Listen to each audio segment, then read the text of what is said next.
Bonjour, je m'appelle Adia Mekouar, je viens de la promo 2013 du BBNSEC et je suis actuellement directrice adjointe d'une maison de retraite médicalisée. Alors en fait, avant le CE, j'étais à la fac et je me suis rendu compte que c'était pas assez professionnalisant, c'était vraiment des cours très généralistes. Une école de commerce était plus appropriée pour justement avoir des stages et rencontrer des professionnels. C'est pour ça que j'ai choisi de faire le concours de l'ECE. Bordeaux, c'est la ville préférée des Français et je pense que toute personne qui vient à Bordeaux le comprendra. C'est une ville qui est à taille humaine, c'est un petit Paris. Vous pouvez autant sortir, faire la fête, avoir du bon vin, avoir des bonnes études, des grosses sociétés maintenant qui s'installent aussi de plus en plus à Bordeaux. C'est une ville merveilleuse.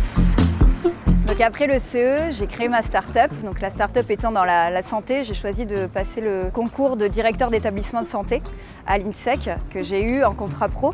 Donc j'ai pu allier en fait ma start-up, les études de directeur d'établissement de santé et un poste en tant qu'adjointe déjà en maison de retraite.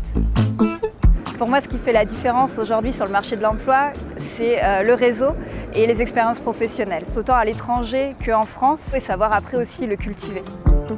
Donc mon souvenir le plus marquant de ces 4 années à l'ECE, je pense que ça reste le défi start-up. Ça nous permettait en fait de rencontrer des jeunes créateurs de start-up et de les aider dans le lancement sur des projets assez précis. Je pense que c'est ce qui m'a clairement donné le goût de créer ma start-up à la sortie.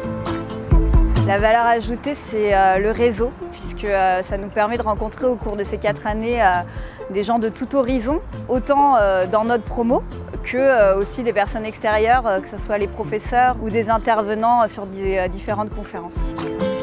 Le conseil que je peux donner aux élèves de l'ECE, c'est de toujours viser plus haut. Il ne faut pas avoir peur de viser une grande société ou n'importe quelle société d'ailleurs, puisque même une start-up peut être très bien. Si on a vraiment un rêve, aller par tous les moyens et le faire.